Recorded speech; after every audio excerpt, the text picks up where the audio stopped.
उनका शुक्रिया अदा करेंगे, उन्होंने हमें इस अहल जाना कि हम कैमरे के सामने इन्नमल अमालु बिल ख़वातीम वाली बात आखिर में ख़ात्मा हमारा जैसे साथियों की प्यार मोहब्बतों वाली दावत के साथ हुआ। داسې د ژوند آغاز او بیا داسې د مینې محبت باندې د هغه اختتام. توقع ساتم دوی په باره کې زما نیک خواهشات دي. الرحمن الرحیم. السلام علیکم ورحمت الله وبرکاتو. دا مونږ ملګري راجمع شوي په هاسټل کې او زمونږ چې کوم سینیر ملګري دي زمونږ چې اولنی کم بیچ و د بی ایس اسلامیات هغه رخصتېدو والا دي. پرون اخري پیپر او سبا به انشاءالله رخصتېږي. زمونږ سره موجود دي. مونږ سره 3-4 کال ایستلي دي.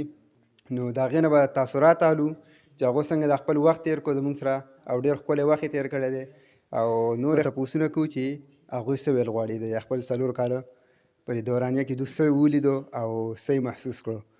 نو د موجود ہے ہمارے ایک معزز اور محترم مولانا حیات الرحمان صاحب جن کا تعلق چترال سے ہے. ان سے پوچھتے ہیں.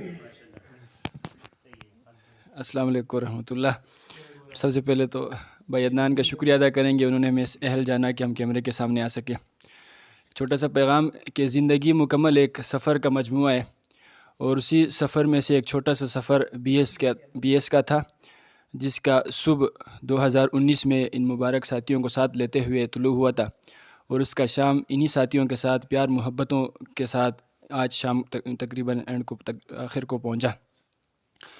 तो अल्हम्दुलिल्लाह मैं बज़ात ख़ुद तो चित्राल का हूँ और मेरा अपना रहन सहन और सब कुछ कल्चर पठान से बिरादरी से अलग सा है, लेकिन अल्लाह के फ़ज़ल से प्यार मोहब्बतों के साथ इंतहाई अक़ीदतों के साथ यहाँ पे वो हमारा वक़्त गुज़रा। कभी भी एक दूसरे मतलब अलग से निगाह से नहीं देखा कि भाई फ़लाना कौम के हो और मैं फ़लाना कौम का हूँ। एक दूसरे को भाईचारे की निगाह से प्यार मोहब्बतों से देखा और इसी मोहब्बतों अक़ीदतों के मजमूए को लेकर हमने अपना BS का सफ़र तकमील को पहुँचाया। और इन्नमल अमालु बिल ख़वातीम वाली बात आखिर में ख़ात्मा हमारा जैसे साथियों की प्यार मोहब्बतों वाली दावत के साथ हुआ और उनकी तरफ से एक इज़्ज़त के साथ हुआ। तो मैं रब ज़ुल जलाल से यही दुआ गो हूँ कि जिस तरह बंदा अगलों को इज़्ज़त दे तो अल्लाह उसी को इज़्ज़तों से नवाजता है। तो अल्लाह ताला इनको भी इज़्ज़तों से ऐसा ही नवाजे जिस तरह इन्होंने हमें इज़्ज़तों से नवाजा। और अल्लाह ताला से यही दुआ गो हूँ कि अल्लाह ताला हमारे साथ मुझ समेत इन सब को कामयाब फरमाए। मेहरबानी। मैं आपके इल्म में ये बात लाना चाहता हूँ तो मुख्तलिफ़ कौमियत के लोग हैं लेकिन हमने एक दूसरे को ये महसूस होने नहीं दिया कि हम अलग हैं। हमने एक कौम की तरह हम रहे हैं इस्लाम की बुनियाद पर और एक कलमे की बुनियाद पर। हम जिस तरह आपने मौलाना साहब की बात सुन ली, उनका ताल्लुक़ चतराल से है और हमारे साथ एक दूसरा भाई मौजूद है जिनका ताल्लुक़ वज़ीरिस्तान से है। उनसे भी पूछ लेते हैं कि उन्होंने تاسو شکریا ادا کوم چې تاسو مالا دومره ټیم راکو چې کیمرې مخې ته مونږ څو الفاظ ادا کو جي. یقینا دغه سفر چې یقینا ډیر مشکل وي په سٹارټ کې کنه ځکه د سړی ډیر سوچ فکر وي نو یقینا مونږ ډیر څه پکې ولدل او ډیر څه زده کړل اور مونږ تاسو پر ډیر لوی تکلیف او ډیر لوی مشکل وکنه چې مونږ 4 کال په ډیر مشکل سره تیر کړل. یقینا دغه میدان چې دی کنه دا کې مونږ ډیر څه زده کړل هغه کا په تاریخي هر لحاظ باندې وی کنه مونږ ډیر څه زده کړل پکې.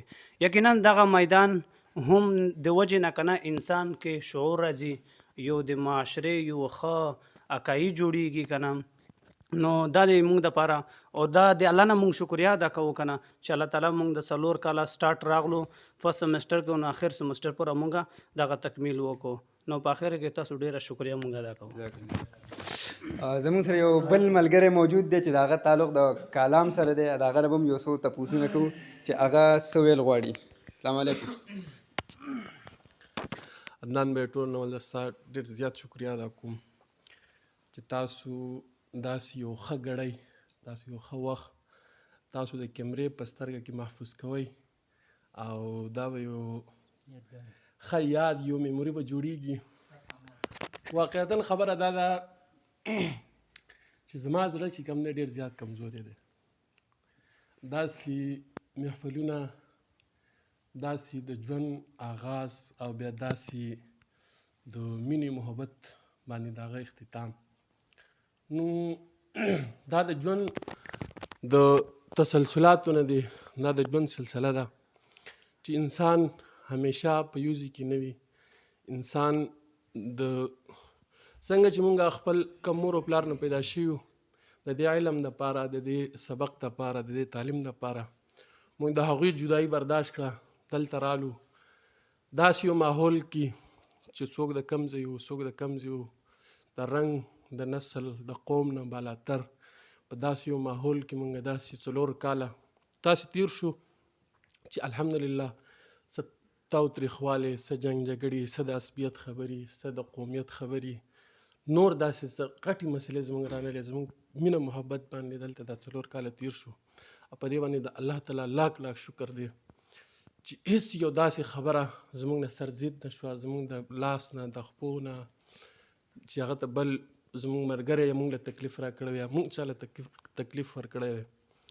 نو په دې باندې د الله تعالی ډېر زیات شکریا ادا کوم او په دې باندې د خپل د دې ملګرو ډېر زیات شکریا ادا کوم چې 4 کاله مونږ خو از فرست بیچ د کالج ته راغلي وو او اولینې کسانو د دې مونږ نه چې دا څومره راغلي دا ټول زموږ جونیور وو.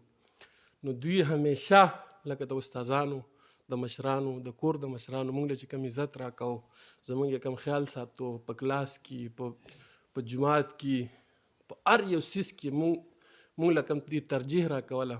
نو دا د دوی د ښه تربیت نشاني ده. دا هغه مور او پلار له مونږ افرین وایو چې لکه داسې بچي زیږولي، داسې تربیت یې ورله کړی او ټولو نه زیات ستاسو یو پېره بیا خاص طور باندې دا کم کسان مونږ چې اوس دلته کم ناست یو ستاسو ډېر زیات شکریا ادا کوم، د زړه نه ادا کوم چې تاسو داسې په مینې محبت سره د هغه سفر اختتام وکړو. نو ستاسو مینه مونږ ته هر څه ده. مونږ ستاسو مینه د یو ښه دعوت د یو ښه دغه هغې کې تاسو مونږ ته خپله مینه وښوده چې تاسو مونږ سره څومره مینه کوئ. نو ما سره هغه الفاظ نشته، صحیح شو، د الفاظو تسلسل ختمیږي. ځینې جذبات او احساسات داسې وي چې هغه په الفاظو کې نه بیانېږي. نو زه ستاسو د زړه د کومې نه ډېر زیات شکرګزار یم او دا انشاءالله دا یادګار دا به ځان سره مرګه پورې د قبر پورې به دا ځان سره وړم چې زمونږ داسې وخت تېر شوی. یو جهان مننه د الله په امان. سره بغض الحمدلله اسلامي ماحول او د اسلامي ژوند تېر کړی دی.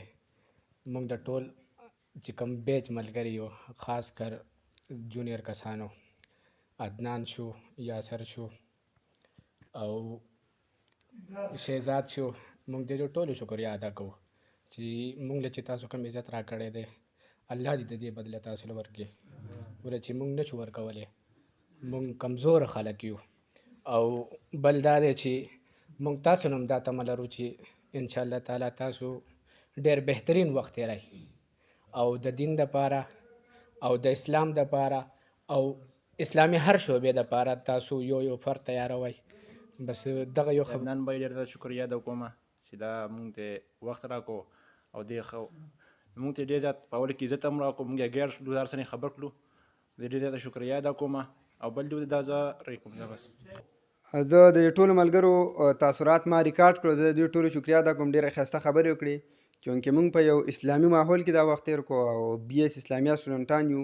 نو زه د دې ټولو نه توقع ساتم، دوی په باره کې زما نیک خواهشات دي چې دوی خپل کلو ته لاړ شي او معاشرې ته لاړ شي. نو دوی به یو داسې کردار ادا کوي چې هغه به زموږ د امام ابو حنیفه کالج د یو ښه نوم به پیش کوي او ښه به داسې به پیش کېږي چې خلکو لپاره یو رول ماډل وګرځي.